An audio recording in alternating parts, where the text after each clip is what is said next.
The views expressed on Science for the People are not necessarily the views of this station, its affiliates, sponsors, or advertisers.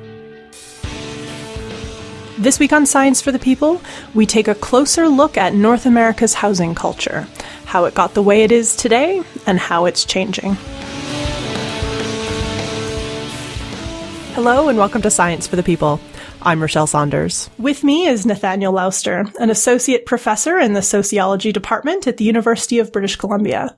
He's an internationally recognized expert in housing and is the author of the book, The Death and Life of the Single-Family House, Lessons from Vancouver on Building a Livable City. Nathanael, welcome to Science for the People. Thanks so much for having me on. So just to get started, before we dive into the content of your book, can you give us a super quick primer on what a sociologist does and how you do your work? Oh boy, that's actually a big question to ask. Sociologists do a lot of different things. In my own history, I'm actually a demographer by training. So I trained as a demographer within a sociology department, but demography, of course, is counting people. So that's a very simple way to understand where my training comes from. That said, as a quantitatively trained sociologist, I'm used to dealing with a lot of numbers. A lot of other parts of sociology are qualitative in orientation, and I've moved in that direction in my own work, where I'm actually going out and talking to people, because it turns out when you actually talk to them, they have really interesting things to say. So that's mostly sociologists do that kind of a combination of quantitative, qualitative work in trying to figure out how society is put together. So what kind of data do you use in your research projects? Mostly interview data? It's a big combination, actually. So the kinds of work that I've done, I've used everything from the census data, which again is how I was trained. And I used to work at the Minnesota Population Center where they house a lot of international census data. And I've also used quasi-experiments where we've done audit studies trying to figure out whether or not people are facing housing discrimination in the rental markets. And then I do a lot of qualitative work, including both archival studies into historical documents and interviewing. Okay, so this book focuses on single-family homes. I mean, they're the predominant part of the title. So what made you want to look into single-family homes in particular? I didn't actually start with a focus on single-family homes, but that's definitely where I ended up. I began trying to think through how, and this is again from my history as a demographer, how the access to housing that people face in their housing markets affects their ability to form families. And increasingly, I became really interested in the context of Vancouver, a place where single-family houses are really out of reach and have become increasingly so for most people, and what that meant for people. And the single-family house, it turns out, is really important in a cultural sense for a lot of people. It has a lot of meaning to them. And so it became increasingly, as I proceeded through talking with people about how housing and family intersected for them, it became this recurrent theme. And that caused me to go back and figure out where the single-family house came from, historically speaking. So that's why I went back to the archives and did a lot of research trying to figure out the history of this thing, both across North America broadly and very specifically within the case of Vancouver. So you start early on in the book by defining the word house, and it turns out something that might seem really simple and obvious, like the idea house, is actually quite a lot more complicated than it first appears. Yeah, I mean, there's a lot of different ways to understand what a house is, and the way I like to think of it, it takes these different forms depending upon how you're talking about it. We have the physical structures of the house, the infrastructure of a house, so to speak, that we can feel around us. If you live in one, you can actually, hear it, you can smell it. But it's not very easy to talk about or transport from one location or another because it's very specific bodily interactions we have with our environment. Then we have these vague ideas of what a house is that sort of go with this idea that you can know it when you see it. You look around and it looks kind of like the shape of the little pieces in the Monopoly game. We have a very vague sense of what a house looks like in that sense, and we can talk about it in the same way that we use a lot of language, which can be ambiguous. And then we see it also written up in these market reports where houses are bought and sold. And there, too, it retains some of the ambiguity for how we talk about houses in language. But it starts to take on a slightly sharper form because it starts to intersect with the regulatory context of a house.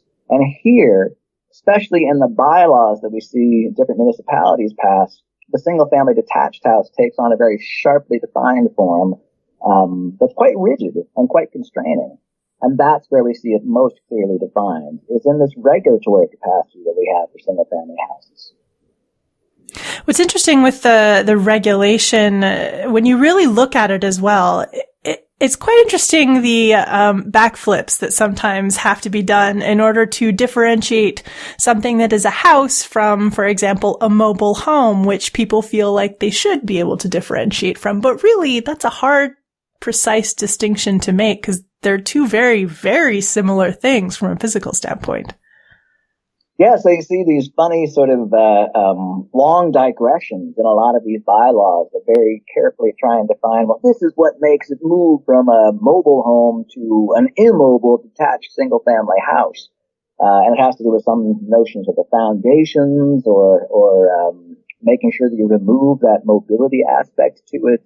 But it also has to do with these very clear distinctions between different units, different possible dwelling spaces. In terms of making sure they're detached from one another. And that detachability is actually a key component in terms of preserving these single-family detached household neighborhoods. So is the North American definition of house in these contexts different from other places around the world? I'm thinking in particular of other sort of quote-unquote developed countries on other continents. Absolutely. We have, effectively these distinctions, and this is part of what I was trying to point out in the book, are historically driven in part by the regulatory constructs that we put in place. So just to give you one example, I did my dissertation work in Sweden, and when I was working there, they have a big distinction effectively between what they call flerhus, or multiple family houses, and småhus, which is basically one or two family houses. That one or two family houses gets you at the ambiguity, right, that we try to distinguish here in North America with the single-family house. You have that quite distinct from duplexes. In Sweden, it doesn't matter. They're treated as effectively the same in the regulatory context, and they don't try and distinguish between these two forms. So that's just one example of how the notion of what's a house is actually kind of tricky to transport from one context to another, because we do have these distinct regulatory histories.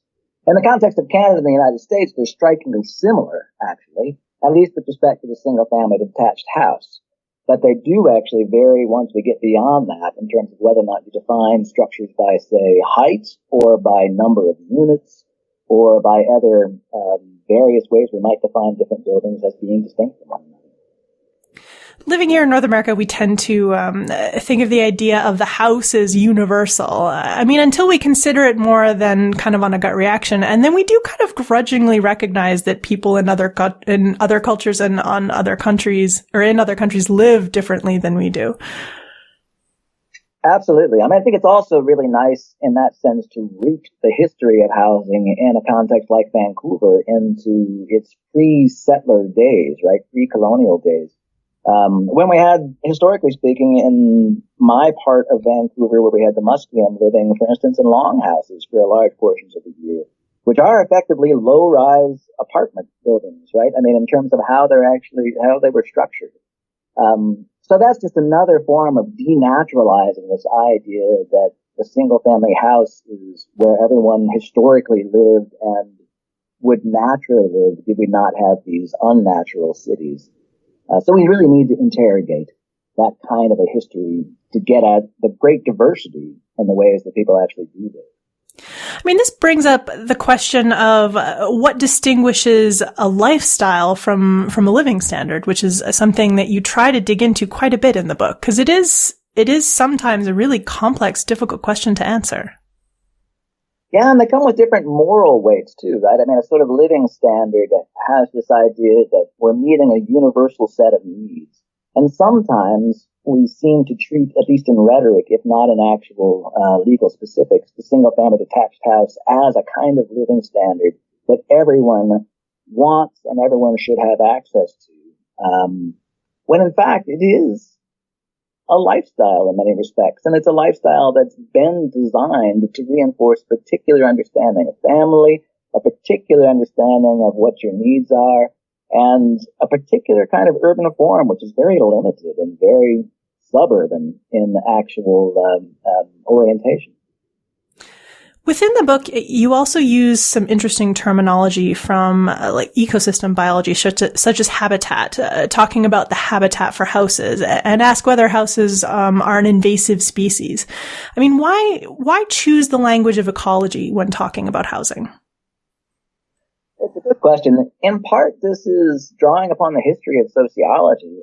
Sociology began, especially urban sociology, in the context of North America, really has its foundations in what's known as the Chicago School of Sociology. And when they were coming up with trying to understand how cities changed, how neighborhoods changed, they drew upon these metaphors from plant ecology.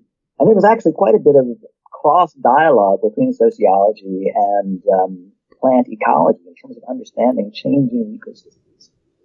So they had this idea of neighborhood succession, which is that neighborhoods were expected to change as a city grew. And you would have these different ecosystems, sort of their understanding, in affect different neighborhoods and move outward as the city grew, such that residential neighborhoods would transform into multifamily residential and then into commercial spaces as the downtown core grew outward. So they had these back and forth metaphors, and that's part of the reason that I draw upon ecology, is just to highlight the fact that sociology does have its history. And it is actually, despite the fact that there were problems with the way it used to be applied, it is an interesting and useful way to think. And I think more broadly, another thing that it does is force us to reconcile a bit with the broader implications and impacts that the kinds of habitat we create for ourselves have on the world around us. So we don't want to separate out humanity from broader ecosystems because there's influence both ways. We are creatures. We have habitats. And we should pay attention to that. We should pay attention, I guess, to the habitats we're creating for ourselves in a lot of respects. Absolutely. And also the displacement we're causing in terms of the broader habitats around us when we do take up land for creating our own habitats. And this, of course, is one of the big things I want to draw attention to with respect to single-family detached houses, that as we rely upon this mode of housing people in terms of building our cities, we increasingly promote urban sprawl, and that displaces other pre-existing ecosystems in the places where we put houses in their stead. You make frequent use of the term the Great Housing Reserve in this book. Can you tell us what that is for people who haven't read it? Sure, and specifically the Great House Reserve, rather than housing, only insofar as I want to call attention to the fact that this Great House Reserve really specifies only single-family detached houses can be built in these areas. And effectively, this stems from zoning regulations that cover almost all of our cities and most of our suburban areas as well around our cities. And these zoning regulations are set in place to really regulate what can be built in these places and how those buildings can then be used. So most of our urban land base is actually zoned such that only single-family detached houses can be built there. And that's a real constraint on how we can shape our cities. So this is an interesting topic that is the history of how the single-family home, certainly the model of it we use in North America, how that single-family home idea came to be specifically from a zoning and regulation standpoint. Because that's interesting to me, because I think we have a sense of this is the way it's always been, that there was no before the house or before residential and commercial zoning, that is just how things have always been.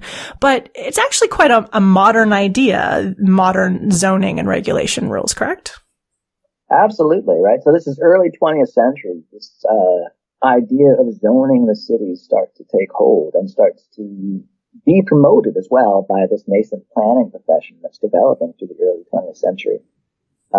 So yeah, we didn't have zoning prior to the early 20th century, and that meant that cities were actually chaotic in terms of the different land uses that we saw.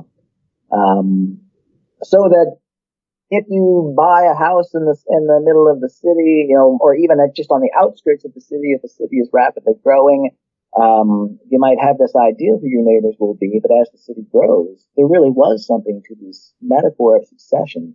The territory around you would change, and who your neighbors might be could change. The neighbor who you thought was a wealthy landowner living in a mansion next door could actually move further out, and leaving behind this old mansion that they subdivide into different apartments. And all of a sudden, instead of being in a wealthy neighborhood, you're in a neighborhood that's either middle class or even working class. And a lot of middle class and relatively wealthy people found this really offensive, right? That neighborhoods could change so rapidly around them. And that's part of where you see this rallying around zoning, especially single-family residential zoning, as a way to stabilize the land uses in the city. And I think it's had this effect of stabilizing them, such that now one of the major urban researchers in the United States talks about how these residential single-family zones are kind of like diamonds, right? They last forever once you set them into local bylaws. So it really has, by virtue of regulating the city through the zoning bylaws, it really has frozen in place a certain city form, at least with respect to the single-family detached neighborhoods that have sprawled out around what are now quite constrained and walled in urban cores. What I found really interesting was multi-family housing, things like apartments, were seen as nuisances. And in particular, instead of being zoned as residential, which essentially is what they are, it's a building where people live. Quite often, things like apartments were zoned as commerce or as a business, correct? Kind of. So we have this history where, like the early New York City zoning bylaws, for instance, they did have just a blanket residential, commercial, industrial division. And residential included apartment buildings as well as single family. But increasingly, as other cities developed zoning codes, the single family detached neighborhoods became the most important and the most prominent thing driving their zoning legislation. And that distinction between single-family detached neighborhoods versus other kinds of residential neighborhoods is what was litigated and carried on to the Supreme Court decision, the famous Euclid decision, that established that cities could do this. Prior to that legal test, it wasn't certain whether or not zoning legislation was actually going to be considered lawful. But after that legal test, all of a sudden it just booms in popularity, and all over North America you see people using this single-family residential zones as an important way to stabilize land uses, especially for the middle class. And that basis, the Supreme Court decision that decides that residential single-family could be protected from residential apartments, did so on the basis of the idea that residential apartments were commercial land uses. And that's what they distinguished it from. Which really means, of course, just as you were saying, right, that in these neighborhoods where lots of families, in fact, lived in these multi-family apartment buildings, that all of a sudden everybody in those families, including the children that the Supreme Court decision was so interested in protecting through legislating single-family residential neighborhoods, all those children are now thought of as engaged in commercial transactions with their landlords, rather than having a residential right to those living spaces. All the residential protection was now thrown over to the residential single-family areas. It is interesting to me how, as these regulations came into effect, by defining something like a single-family house, you of course also have to define what you mean by family if you're limiting only one to being in that space. So then suddenly the idea of family becomes kind of a regulated term as well. It's fascinating, isn't it? I mean, to some extent, this is once you get down to this municipal level of regulation, that's where some of the things that we miss in terms of focusing on national level legislation really come to bear upon how governments actually do define families. Codes are actually put in place to tell you what kind of family relationships are considered legitimate, right? Marriage, adoption, actual parent-child relationships. These are the kinds of relationships that get coded as family once we start to define single-family detached households. Now, when was condominium-style kind of joint ownership? When was that model of home owning brought in? It's a good question. So we didn't have that, which is one of the striking things about urban form, right? If you wanted to be a homeowner, pretty much you were stuck with single-family detached home ownership for most of the 20th century up to the 1960s, when we really started to see the spread of condominium legislation.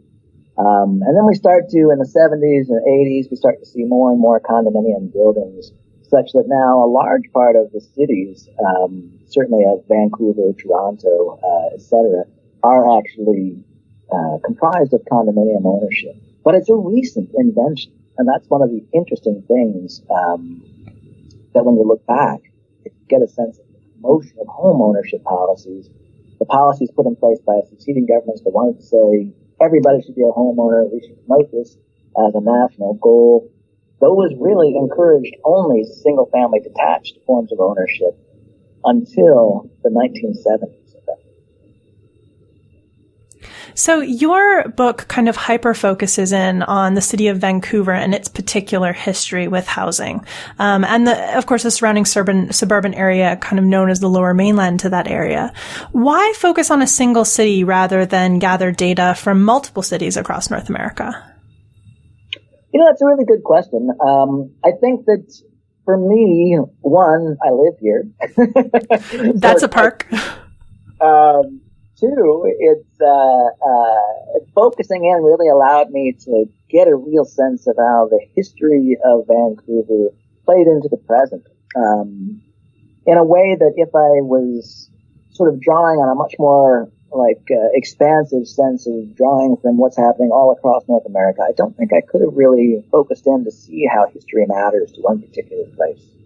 And both of these are good approaches to trying to figure out what's happening to North American cities, insofar as you need sort of explicit case studies, because cities are really unique in some respects. But you also need an expansive sense of how cities relate to one another.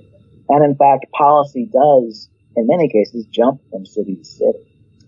And in the context of Vancouver, I think what's really cool about Vancouver is its dramatic history of moving away from the single-family detached house. It was one of the first adopters of zoning legislation that actually sets up these single-family house reserves, these great house reserves in Canada. But then it moves dramatically away from relying upon single-family detached houses as the primary way it houses people from the 1960s effectively onward. So that's a big change in Vancouver, and it's bigger than any other metropolis across North America that we've seen in terms of moving away from the single-family detached house. So what were some of the particular policy changes or pieces of unique Vancouver history that moved the city from its trajectory kind of along the same route that a lot of North American cities have gone on to become very sprawly, whereas Vancouver has managed to avoid a lot of that sprawl when compared to other cities across the continent? Yeah, it's really fascinating what's happened in Vancouver. Some of it's just about, quite frankly, a kind of neglect, a kind of latecomer status in terms of Vancouver's history. So that by the time they actually started to try and get a freeway into downtown Vancouver, we'd had big experiences, including experiences as in Toronto, where Jane Jacobs moves from New York, and she sort of gains a following as someone who's very against this kind of freeway development that we associate with Robert Moses style planning in New York City. So we have this nascent anti-freeway movement that moved to the fore in Vancouver, together with a real concern for preserving the Strathcona neighborhood, where we had a lot of older parts of Chinatown that people wanted to preserve. And we had neighborhood organizations and community empowerment all coming together at basically the right time to fight back and to stop freeways from moving into the downtown of Vancouver. So in this sense, because Vancouver came late to the game, we had a lot of experience and a lot of community building that was able to take place to prevent freeway expansion to downtown. And that's one of the things that makes Vancouver distinct from other metropolitan areas across North America, is there's no freeway running to the center of Vancouver. That's quite striking. One of the things that did, of course, is make it more difficult to drive into the downtown of Vancouver from the surrounding suburbs. So it, in some respects, made it more attractive to live downtown or close into the city. But one of the other things it did, which is less often acknowledged, is it freed up a lot of land in the inner city that otherwise would have gone supporting a freeway. And what they did with a lot of that land is build more housing in Vancouver. So that's part of the history of Vancouver, and that's also part of what promotes a sort of politics of reform within the city of Vancouver, where a more progressive party moves into power, and they're much more interested in encouraging livability all across the city of Vancouver, including in residential areas that weren't single-family detached house neighborhoods. So that focus on making the city livable in that sense, both the neighborhoods downtown and around downtown, as well as the suburban areas, then oscillated with this back and forth politics of growth and promoting growth at all costs and promoting urban livability at all costs.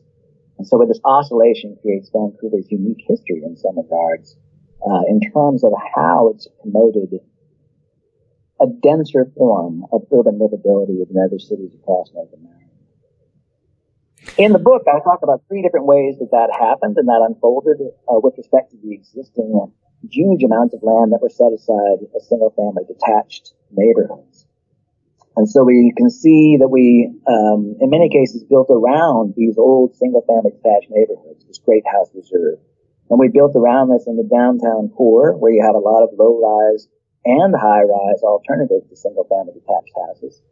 And then we also saw larger projects out in the hinterlands of Vancouver to protect the existing agricultural land. So the agricultural land reserve was protected by the provincial government in the 1970s, so that we could no longer sprawl outward in terms of the development of Vancouver's metropolitan area. And that joined existing protections and renewed protections in terms of basically the parklands and other access to alternative ecosystems in and around Vancouver. So we built around the house. We have built over the house to a much more limited extent, by which I mean we haven't actually changed that much of this old zoning protections for single-family houses. They really are quite durable. But in some limited places, we have seen attempts to build over these old protections and to reintegrate the fabric of these great house reserves with the rest of the city. And then the other final thing that we've done in Vancouver is that we've renovated the very meaning of the house itself, such that we've allowed secondary suites and laneway houses on most of these old single-family detached house lots. And that suddenly allows us to get 3 different households on what is ostensibly a one-household zoning. And that, too, is something I think Vancouver has done in terms of encouraging alternatives to living in single-family houses.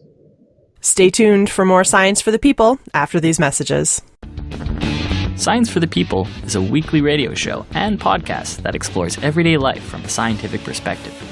We are a member of the Skepchick Network, a collection of blogs, podcasts, and video content focusing on science and critical thinking. To find out where Science for the People airs near you, or to listen to past episodes, check out our website at scienceforthepeople.ca. You'll also find links to support us at Patreon, to connect with us on Facebook and Twitter, and to subscribe to the podcast in iTunes. And now, back to the show. You're listening to Science for the People. I'm your host, Rochelle Saunders. It's interesting. I didn't know how much of the agricultural land around Vancouver there was. I mean, I have family that live in Abbotsford, so I've driven through that area and I know there's an agritourism industry there. But the common conception of why Vancouver hasn't sprawled out is because there's no room to, because there's a coast on one side, mountains on another side, and the U.S. border on the other side. But in reality, a lot of these limitations aren't necessarily about geography. They're about at some point, we decided to protect some agricultural land in order to stop the sprawl, which is not something I realized. Yeah, absolutely. And it's not something that's actually widely promoted about Vancouver either. I think that's a common perception, right? That Vancouver is just limited geographically. And it is to some extent. I mean, we're not Dallas, Texas or someplace that really is just surrounded by flat land. But before you get to the mountains, you're already stopped by, before you certainly move too far up the mountains, you're stopped by these parks that are pre-existing, or the crown land that's been preserved, and different zoning regulations that prevent further development. Before you move into the agricultural areas, or move further up the valley, you move into regulation that's meant to protect agricultural land, the agricultural land reserve. And that's true also before you move down to the United States border. Most of that is also protected under agricultural land reserve. And even, we even talked to some extent about moving out into the water, right? But before you move out into the water, which we have done in Vancouver, we filled in False Creek. You could fill in more of the existing water to create more land. They're doing that in Hong Kong. They're doing that in other places that are sort of water-bound cities. But before you get there, we've got all kinds of regulations now to protect our coastlands. So in fact, before you move into any of these geographic constraints, we have regulatory constraints that are put in place. And they're put in place because we want to preserve the livability of the city. So in that sense, that heavily regulated nature of a city like Vancouver implies that a lot of these ways that we often think of Vancouver as being unique in terms of its position between the mountains and the sea aren't actually the case. And instead, we've got a lot of regulations that protect Vancouver, and those regulations are, in fact, portable. They can be moved to other cities to do something similar there to what we've done here. So the uniqueness about Vancouver is not where it is, but how it has been managed. It's both, but in terms of how it's been managed, those lessons can be taken and applied to other places. So do people living in Vancouver today, if Vancouver looks different in many respects from other cities in North America, do people living in Vancouver today have a different sense of value or cultural drivers around the idea of housing in the single-family house? Or are people in Vancouver still caught up in the zeitgeist around the idea of the house in North America? That's a great question, and that's part of what drove me to write this book, right? So I wanted to go out and find out what people in Vancouver thought about these dramatic changes going on around them. And the big takeaway from that, to my mind, is that people in Vancouver are different from each other. So some people in Vancouver really do feel like this is a big loss, that they grew up here in many cases, and their parents were able to own single-family detached houses on middle-income, middle-class lifestyles. And they're getting the same kind of a good job. They have the same kind of education. They have the same background. But they find themselves completely unable to afford a single-family detached house now. So they see this in some cases as a personal failure, right? And more broadly, across North America, a lot of people come to understand that a single-family detached house is a sign, an important symbol of success in life. That this is what you do. You get one of these things, and that indicates that you've become a successful adult, a good parent. You've achieved something. So when that path is blocked for people, a lot of people get really upset about that. And you find that in Vancouver. Some people are really upset. But what was exciting and interesting for me in many respects is that a lot of the other people have really decided that, you know what, this is kind of exciting, that we should try different ways of living. And Vancouver does that and supports that well. So a lot of people come here and they get, or even who are from here, realize that as they get into the time where they're interested in having a family, they don't necessarily need to go and find a single-family detached house. That, in fact, raising children downtown, raising children in a high-rise, in a low-rise, in a townhouse, all of these can be really exciting and interesting ways to raise kids. And those are just for the people who have children. There are other people who don't want children and also find Vancouver really livable as a place to be, because you can walk down the streets and go to your favorite restaurants. You can go right down to the seashore. You can jump over to the mountains and go hiking. So there's all kinds of things that Vancouver makes accessible to a wide array of people, in part because of the density that we see here that are not accessible for people in the suburbs. I do want to talk a little bit more about the idea of a house and children, because these are really closely connected ideas in our culture. I mean, we really, you can live in an apartment for as long as you want, but as soon as you start talking about kids, it feels like even if you'd never shown any interest in a house before, something switches and all of a sudden a house becomes, for a lot of people, a necessity to even begin a conversation about having kids. Yeah, and I think that idea of it being a necessity is something that, we do see more broadly in our culture around us. And people get the reinforcements that it's a necessity from their everyday conversations with their own parents in many cases. If you're going to have kids now, you got to get a house now. People hear that. People talk to me about hearing that in their everyday lives. Some people really took that to heart. Other people kind of shrugged it off. And this, again, is one of the interesting things, that some people were like, yeah, that's fine, that's your lifestyle, but it's not what I need. It's not what my family needs. And that kind of broader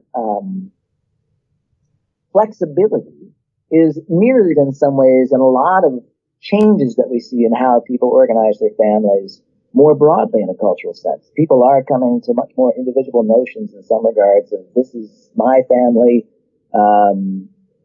Some of these challenge our old heterosexist notions, that family has to be a man and a woman and children. No, it doesn't. You can have same-sex partners.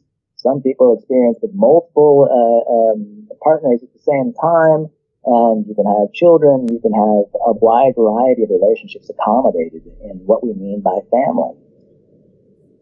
Simultaneously, you can have a wide array of different kinds of housing that families live in. And that, too, is something that I think we see in the context of Vancouver, an encouragement to explore this kind of diversity of how people might live. And that's where we, in some respects, move from thinking about a living standard and a single-family detached house as a particular kind of standard, as opposed to lifestyles and different people trying out a diverse array of ways to live.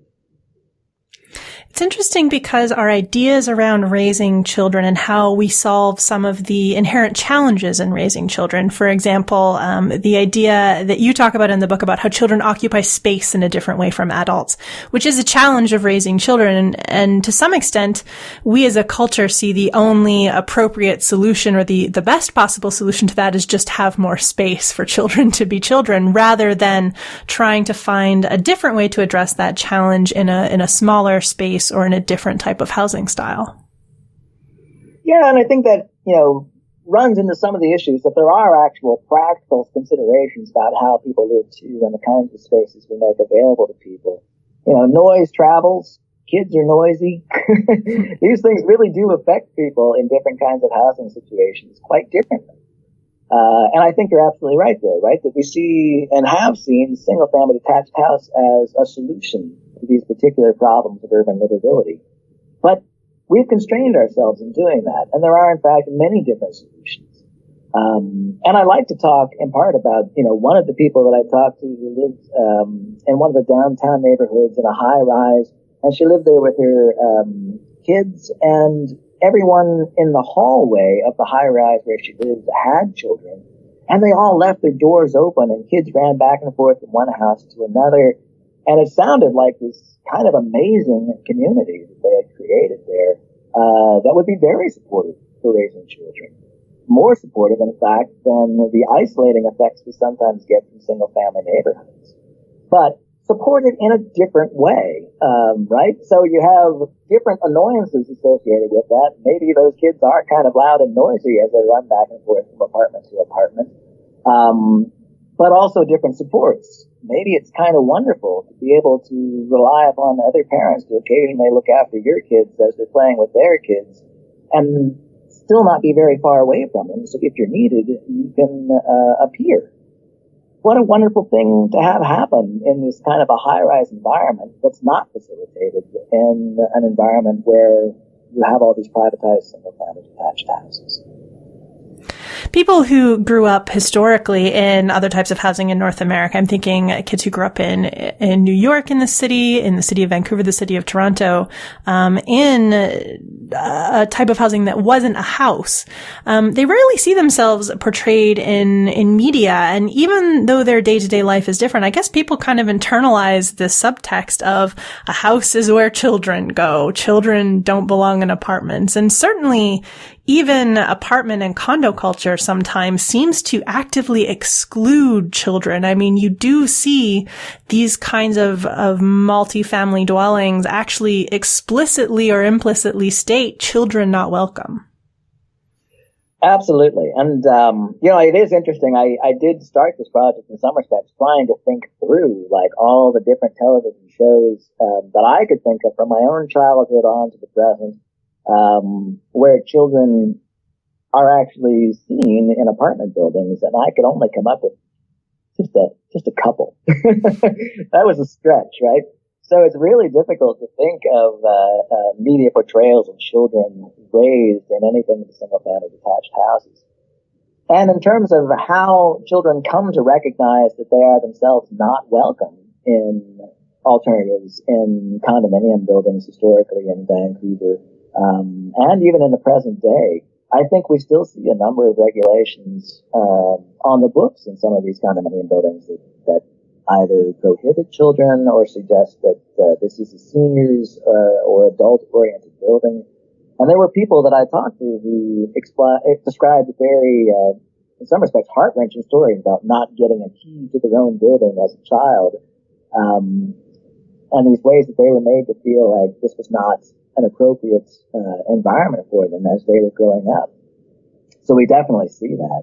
We also see it in other ongoing as an issue in terms of how landlords discriminate against parents with children in terms of when you even apply for an apartment. And this is something that I carried out independent research on using one of these audit studies, where you sent out possible responses to different housing ads placed on online marketplaces, and you see what the response is. Does the landlord or apartment manager write you back? If they write you back, do they say that the house is still available, or do they tell you that it's been taken?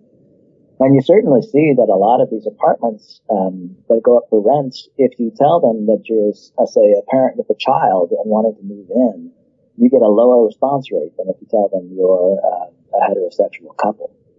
So you can really see evidence of this discrimination against children in apartments today, let alone historically. This is challenging in a place like Vancouver because if you are a young family who can't afford to buy a single family house, where do you choose to live if a lot of the apartments or condos that are in your price range, either to rent or to buy, have a no kids preferred sign on the front door? Absolutely. It's a real issue here, right? And making a greater variety of different options available to more people is a challenge for Vancouver. One of the biggest impediments, I think, that we still see, even though I think Vancouver has come a long way in this regard, is that we're still reserving, something like 80% of our residential land base for single-family detached houses, which at this point only millionaires can afford, and at some point you're just like, what are we doing as a city regulating our land in such a way that about 80% of our residential land base is reserved for millionaires? That's where you start to realize just how crazy this is. What are some of the other downsides of the single family house and the creation of these broad swaths of land dedicated to them that maybe some people don't think about as much? We've talked a little bit about the changes to the natural environment and how it encroaches on the environment around us. But there's some other things as well. I mean, my understanding is that a lot of these suburbs area are quite a bit more expensive compared to the higher density living areas for municipalities to keep services provided to? Yeah, I mean, basically, the more further outward you sprawl, in many respects, you're also creating greater infrastructure costs to actually service these areas in terms of sewage, in terms of electricity, etc. So, yeah, that's certainly an issue. But then you're also protecting all this land that is quite expensive, especially in a city like Vancouver. But in all cities, right, houses take up more land than alternative forms of housing, than apartment buildings, than townhouses, etc., on a per unit basis. So houses really consume lots of land, and that drives up the price, as well as the unit itself. You know, you can't have any shared walls in a single-family detached house. So houses are built and meant to be more expensive than alternative forms of housing, which effectively means you're keeping out the poor, and you're keeping out, in the context of Vancouver, you're even keeping out the middle class.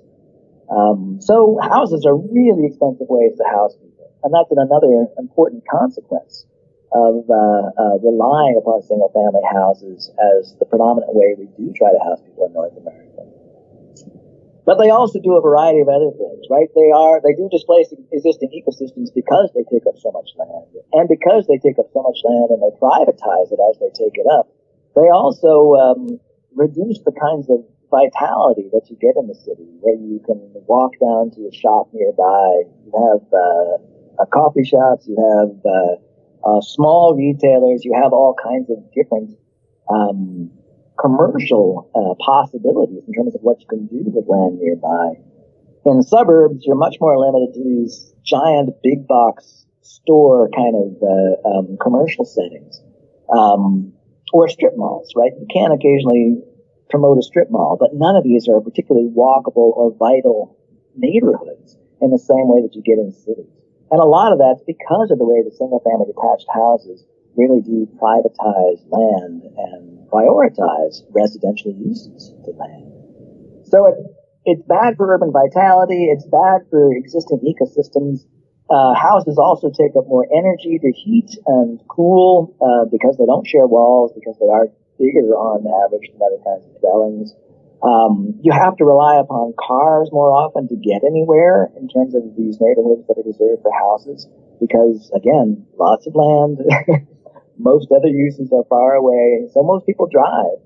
All of those things lead to greater greenhouse gas emissions and real problems, not just locally, but on a global scale, in terms of what we're doing to our environment. And that's part of what I tried to document in the book, is that, if you look at the greenhouse gas emissions produced across North America, a good chunk of them come from our transportation, our use of cars, and our residential energy uses together. So if we were able to reduce that sort of production, that focus of production of greenhouse gas emissions, if we were able to reduce the impact in any way, and moving to denser dwellings where we could walk and where we're using less energy to heat and cool them, would really do that. If we could reduce that, we could take a sizable chunk out of our greenhouse gas emissions, and we could really work to reduce the global warming that we're seeing more broadly. So that's definitely another thing that relying upon single-family detached houses is doing. And then we do have these other effects, right, that we can link them to in terms of creating vital urban spaces that are interesting for people. We get the sense that people don't walk as much. They don't go out and walk around as much when they live in the suburbs. And in this respect, they're bad for our health, right? To the extent we want to get people out and walking, we want to create vital and interesting places for them to go. And by and large, single-family detached neighborhoods don't do that. They're not even all that good for our families, right? In terms of, this is one of the other things that I was struck by in my research in Sweden.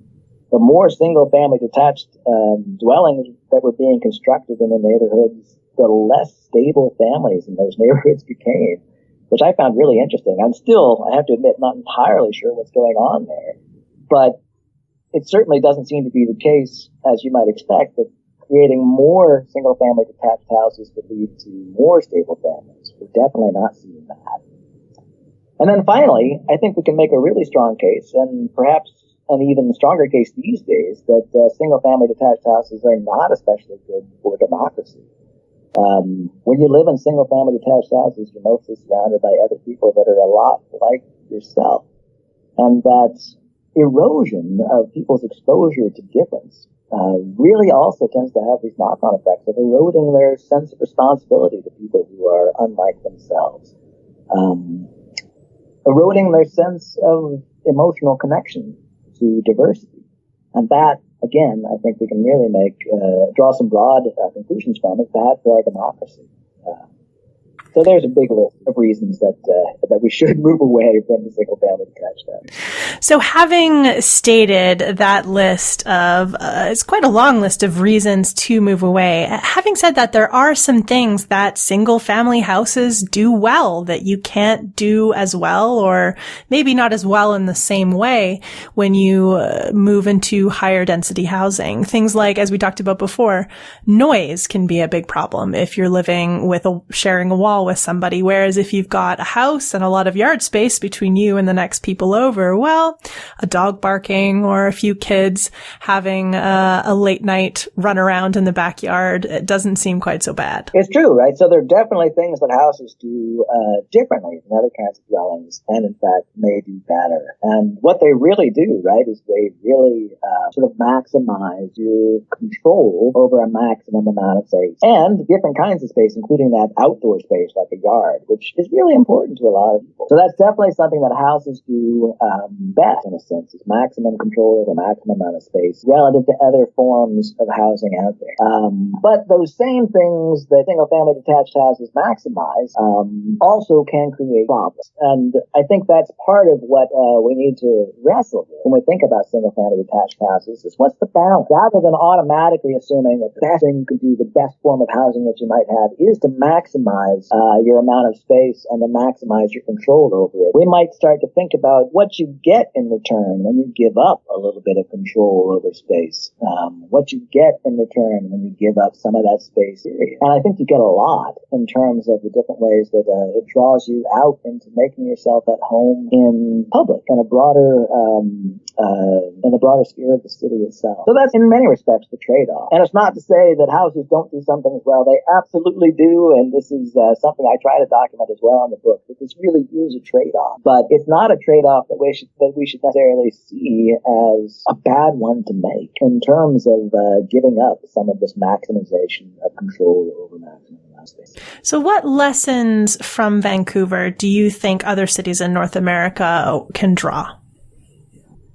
Well, I certainly think that they really should consider relaxing the kinds of provisions that are currently protecting single-family residential neighborhoods. And again, I think that there are a variety of ways you can do this. One of the easiest things to do, of course, is to do the kinds of relaxation of these provisions that Vancouver's doing in terms of allowing secondary suites, making it possible for people to rent out a portion of their homes to someone else, allowing laneway houses, in some cases, that's similar to allowing things like tiny houses that have become really popular for people, but allowing different kinds of dwellings to be constructed in the existing yards of single-family houses.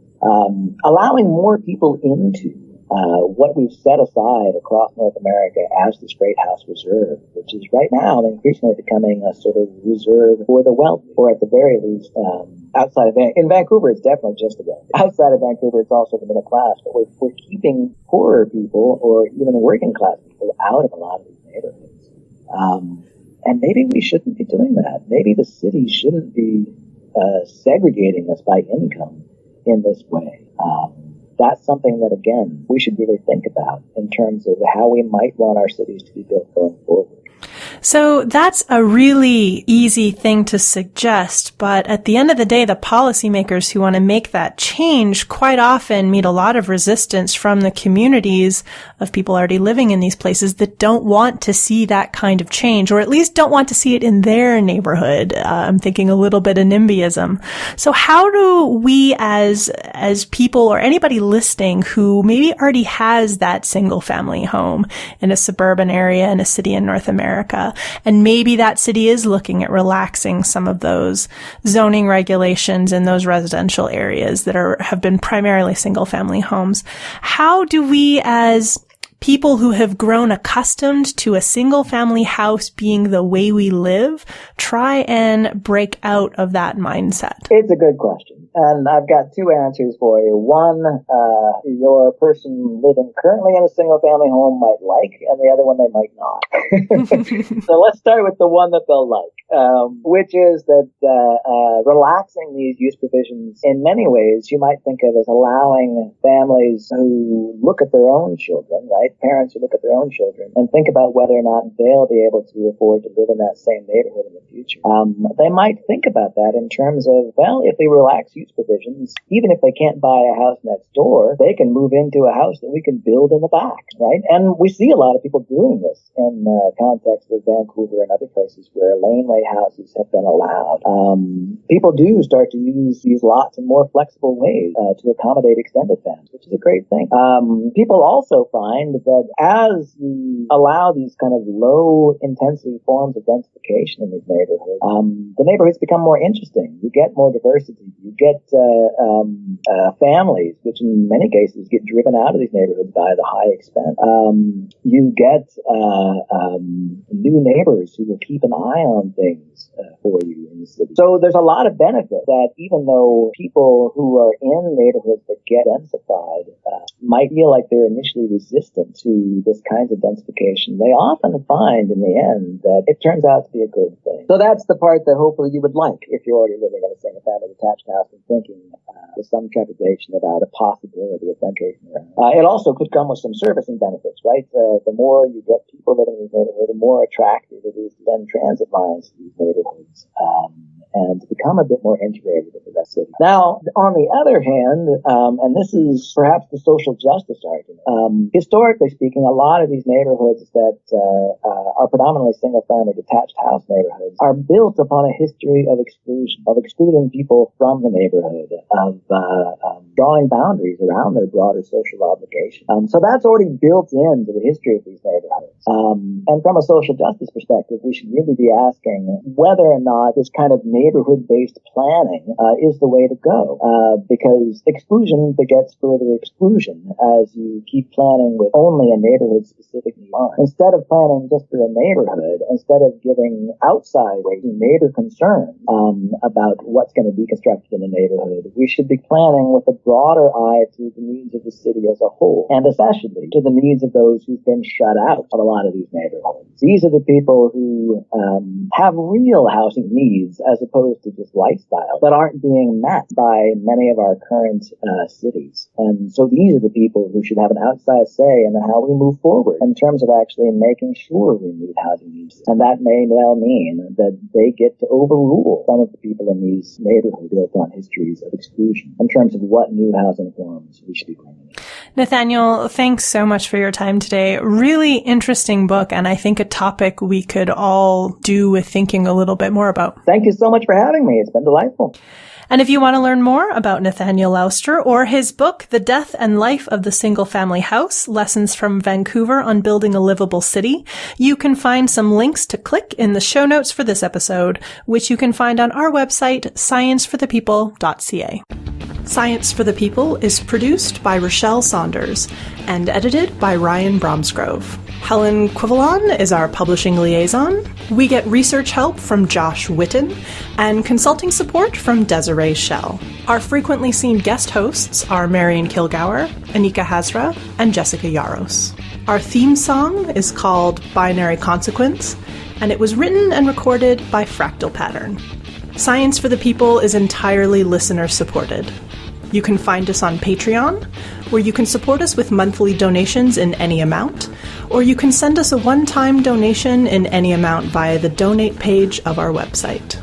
Science for the People is created in partnership with the Skepchick Network, a collection of blogs, podcasts, and video content focusing on the intersection of science, popular culture, politics, and social justice.